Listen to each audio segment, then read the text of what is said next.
शिवपुराण कथा। शिवपुराण की कथा दानवीर दैत्यराज बलि के 100 प्रतापी पुत्र थे।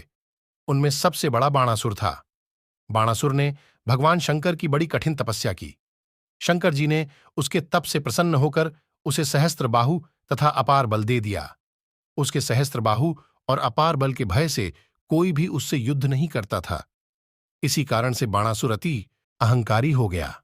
बहुत काल व्यतीत हो जाने के पश्चात भी जब उससे किसी ने युद्ध नहीं किया तो वह एक दिन शंकर भगवान के पास आकर बोला, हे चराचर जगत के ईश्वर, मुझे युद्ध करने की प्रबल इच्छा हो रही है, किंतु कोई भी मुझसे युद्ध नहीं करता, अतः कृपा करके आप ही मुझसे युद्ध करिए।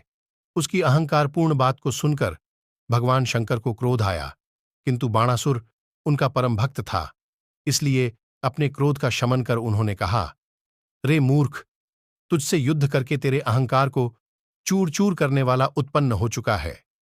जब तेरे महल की ध्वजा गिर जावे तभी समझ लेना कि तेरा शत्रु आ चुका है। बाणासुर की उषा नाम की एक कन्या थी। एक बार उषा ने स्वप्न में श्री कृष्ण के पौत्र तथा प्रद्युम्न के पुत्र अनिरुद्ध को देखा और उस पर मोहित हो गई। उसने अपने स्वप्न की बात अपनी सखी चित्रलेखा को बताया।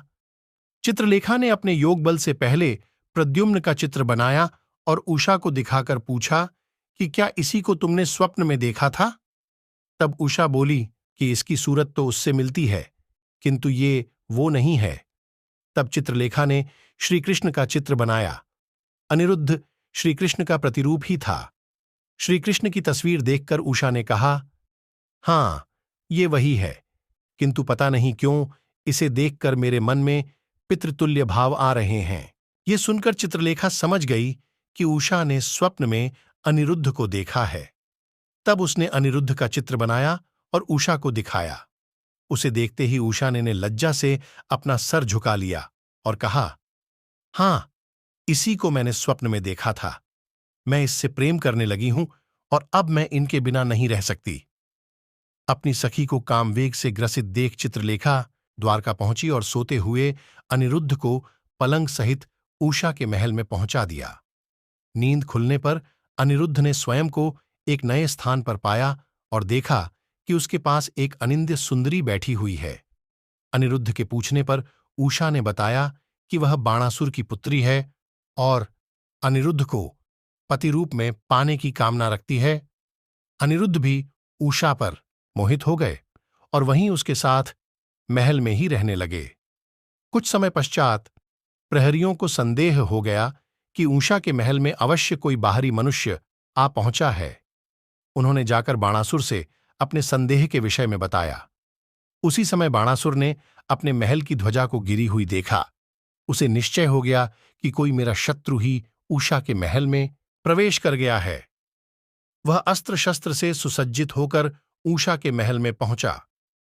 उसने देखा कि उसकी पुत्री उषा के समीप पीतांबर वस्त्र पहने बड़े बड़े नेत्रों वाला एक सांवला सलोना पुरुष बैठा हुआ है। बाणासुर ने क्रोधित होकर अनिरुद्ध को युद्ध के लिए ललकारा। उसकी ललकार सुनकर अनिरुद्ध भी युद्ध के लिए प्रस्तुत हो गए और उन्होंने लोहे के एक भयंकर मुद्गर को उठाकर उसी के द्वारा बाणासुर के समस्त अंगरक्षकों को मार डाला। बाणासुर और अनिरुद्ध में घोर युद्ध होने लगा। बाणासुर अपार बल का स्वामी था और शिव का पुत्र माना जाता था। अंततः उसने युद्ध में अनिरुद्ध को पराजित कर दिया और बंदी बना लिया। इधर द्वारिकापुरी में अनिरुद्ध की खोज होने लगी और उनके न मिलने पर वहां पर शोक छा गया। तब देवर्षि नारद ने वहां पहुंचकर अनिरुद्ध का सारा वृत्तांत कहा। इस पर श्रीकृष्ण, बलराम, प्रद्युम्न, सात्विकी, गद, सांब आदि सभी वीर चतुरंगिणी सेना के साथ लेकर बाणासुर के नगर शोणितपुर पहुंचे। उन्होंने आक्रमण करके वहां के उद्यान, परकोटे, बुर्ज आदि को नष्ट कर दिया। श्रीकृष्ण ने एक बाण से बाणासुर के महल की ध्वजा गिरा दी। आक्रमण का समाचार सुन बाणासुर भी अपनी सेना को साथ लेकर आ गया, जिसका नेतृत्व उसका सेनापति कुंभांड कर रहा था।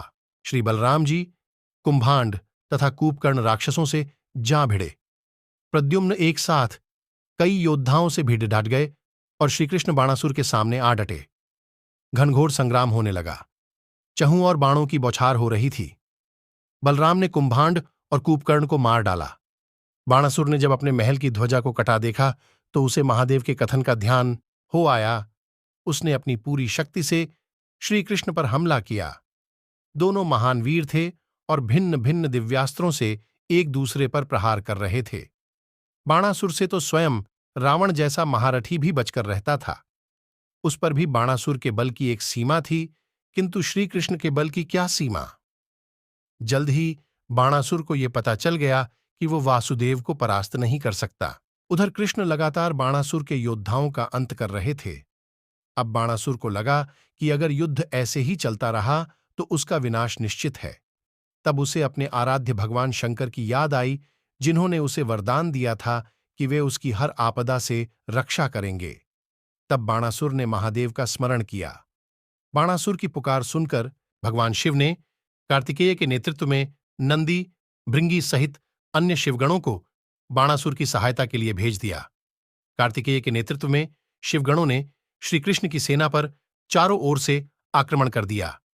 ऐसा भीषण आक्रमण देखकर श्रीकृष्ण की सेना पलायन करने लगी।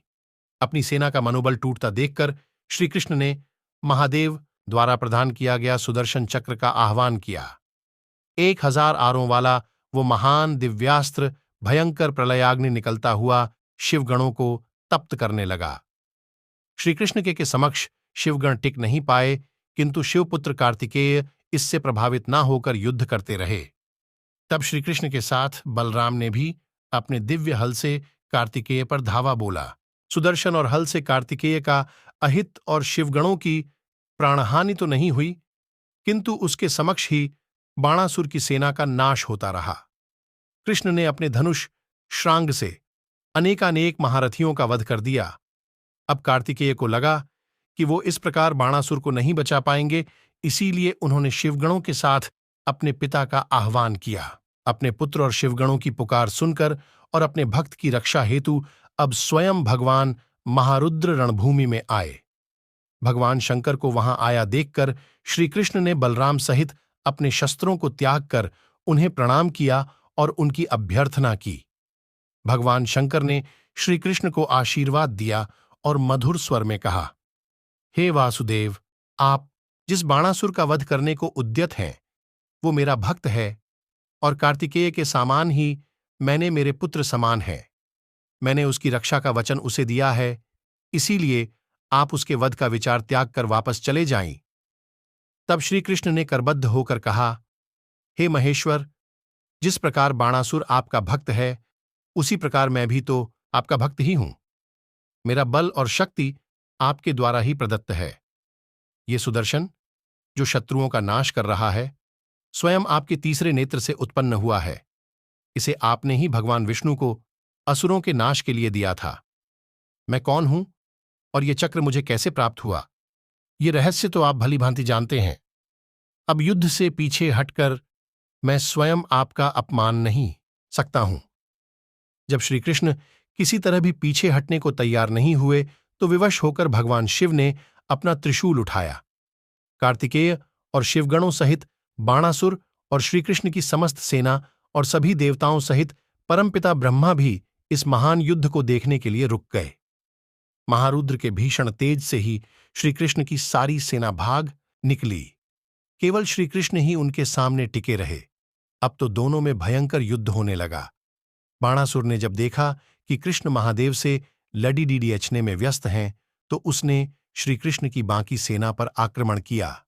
दूसरी ओर श्रीकृष्ण ने अपने समस्त दिव्यास्त्रों का प्रयोग महादेव पर किया, पर उससे महाकाल का क्या बिगड़ था।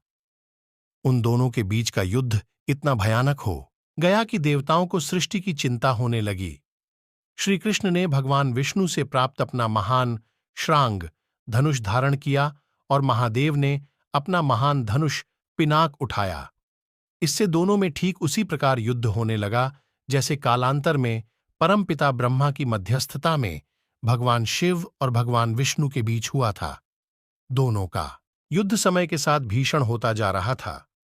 अंत में भगवान शिव के त्रिशूल और वासुदेव के सुदर्शन के बीच द्वंद्व हुआ, किंतु दोनों समान शक्ति वाले ही सिद्ध हुए। श्रीकृष्ण भगवान विष्णु के परमावतार माने जाते हैं जो उनकी सभी 16 कलाओं के साथ अवतरित हुए थे। इसी कारण उन्हें उन सभी महास्त्रों का स्वतः ही ज्ञान था, जो ज्ञान नारायण को था।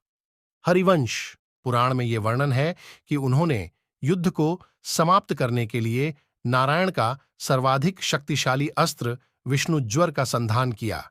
ये महास्त्र अत्यंत ठंड उत्पन्न करता है, जिससे समस्त प्राणियों का नाश हो जाता है।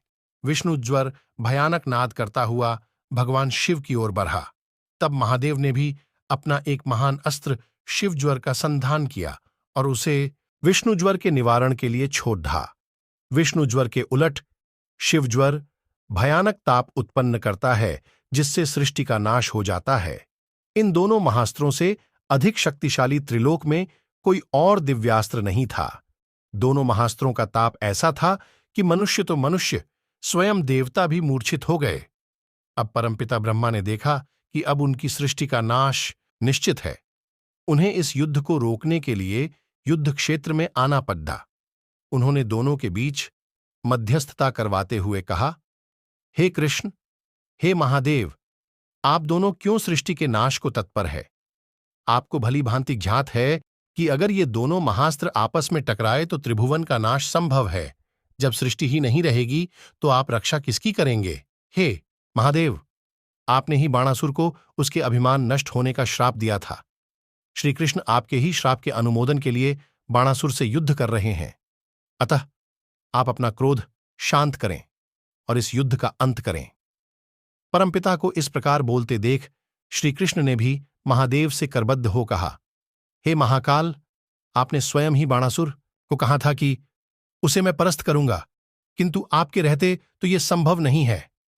बाणासुर आपका भक्त अवश्य है, किंतु आतताई है, फिर क्यों आप उसकी रक्षा कर रहे हैं? महाबली रावण भी तो आपका भक्त था, किंतु उसका वध करने के लिए आपने श्री राम की सहायता ही की। मुझ पर भी अपनी कृपा दृष्टि रखें। सभी को यह पता है कि आपका वचन मिथ्या नहीं हो सकता, इसीलिए हे प्रभु, अब आप ही अपने वचन की रक्षा करें।